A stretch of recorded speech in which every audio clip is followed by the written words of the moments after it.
রহমত হিসাবে প্রেরণ করেছে। সুবহানাল্লাহ। এই সুতরাং মুমিনদের উচিত হলো আমাদের নবী গোটা বিশ্বের জন্য কি হিসাবে প্রেরণ হয়েছে, প্রেরিত হয়েছে? রহমত হিসাবে। কি হিসাবে বলেন? রহমত। রহমত হিসাবে। এই কথা কি নিজে নিজে নিজের অন্তরে ঢুকিয়ে রাখলে হবে, না পুরা বিশ্বের কাছে এই দাওয়াত পৌঁছে দিতে হবে? কথা বলেন, পৌঁছে দিতে হবে কিনা? আমি মুসলমান হয়েছি, আমি একা মুসলমান হয়ে একা জান্নাতে চলে যাব, আমার ভাই কি জান্নাতে যাবে না? আমার ভাইটা আমার সাথে চলাফেরা করে স্কুলে পড়েছে, অমুক জায়গায় কাজ করেছে, চাকরি করেছে, ব্যবসা করেছে, বাণিজ্য করেছে, কিন্তু আমার ভাইটা আমার সামনেই ঈমান ছাড়া মৃত্যুবরণ করেছে। কি বলেন, এমন নাই? হ্যাঁ, আমার তো এই স্বল্প সময়ে আমি এমন পেয়েছি, দেখেছি, তো তারা মৃত্যুবরণ করেছে। এই যে রহমত হিসাবে প্রেরণ করেছেন আল্লাহ তাআলা, এই রহমতের অর্থ কি? অর্থ তো শেষ করা যাবে না। এর মধ্যে এটাও তো একটা অর্থ, নবীজি দ্বীনের দাওয়াত নিয়ে দুনিয়াতে এসেছেন। সুতরাং প্রতিটা দাওয়াত নবীজি যেহেতু রহমত হিসাবে আসছে, তার রহমতগুলো, তার রহমতের মূল বিষয়গুলোকে জাতির সামনে মেসেজ করে দিতে হবে। কথা বলেন, কি করে দিতে হবে? নবীজি দুনিয়ার মধ্যে কি হিসাবে প্রেরিত হয়েছেন? রহমত হিসাবে। সুতরাং নবীজি যদি রহমত হিসাবে প্রেরিত হয়ে থাকে, এটা যে আমি আপনি কুলুমুদ্দিন সুলুমুদ্দিন আর মুসলমানের জন্য না, গোটা দুনিয়ার জন্য। গোটা দুনিয়ার জন্য। হিন্দুর জন্য না, বৌদ্ধর জন্য না, নাসারার জন্য না, প্রত্যেকটা ব্যক্তির জন্য, পুরা পৃথিবী কুল কায়নাতের জন্য আমার নবী বিশ্বনবী রাহমাতুল লিল আলামিন রহমত হিসাবে প্রেরিত হয়েছে। সুবহানাল্লাহ, সুবহানাল্লাহ।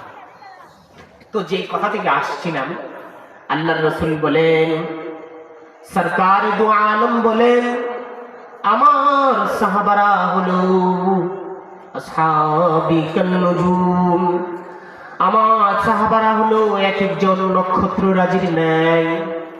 বিআইহিম মুকতাদাইতুম ইহতাদাইতুম, তাদের যাকেই তোমরা অনুসরণ করবে হেদায়েত পেয়ে যাবে। সুবহানাল্লাহ।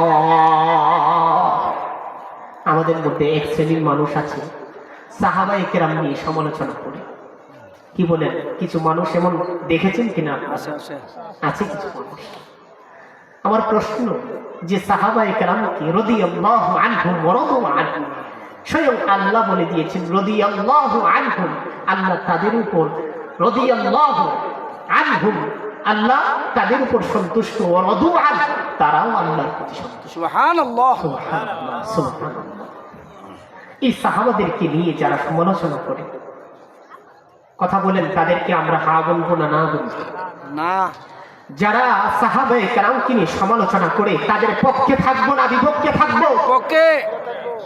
আমার নবী সাহাবায়ে কেরাম এক একজন কেমন ছিল তো হাদিস থেকে আমরা জানলাম, শুধু একটা হাদিস, অথচ এর আগে কোরআনের একটি আয়াত পাঠ করেছি। শুধু হাদিস নয়, বড় মহাগ্রন্থ আল কোরআন, এটা কার কথা? আল্লাহর কথা না? আল্লাহর কথাই সাহাবায়ে কেরামের মর্যাদা এত উপরে বলা হয়েছে, এবং সাথে সাথে তাদেরকে আল্লাহ মাফ করে দিয়েছেন। সুবহানাল্লাহ। তাদের প্রতি আল্লাহ সন্তুষ্ট। সকল উলামায়ে কেরাম ঐক্যমত যে সাহাবায়ে কেরাম হলো মাগফুর, তারা আল্লাহর পক্ষ থেকে ক্ষমাপ্রাপ্ত। সুতরাং তাদেরকে নিয়ে সমালোচনা করার কোনো সুযোগ নাই। সুতরাং আমাদের মধ্যে যে ভাইগুলো বুঝে না, সাহাবায়ে কেরামের সমালোচনা করে, আজ থেকে আমরা যদি এমন কিছু ব্যক্তিকে পাই, তাদেরকে শুধরে দেব যে ভাই সাহাবায়ে কেরাম নিয়ে সমালোচনা করবে।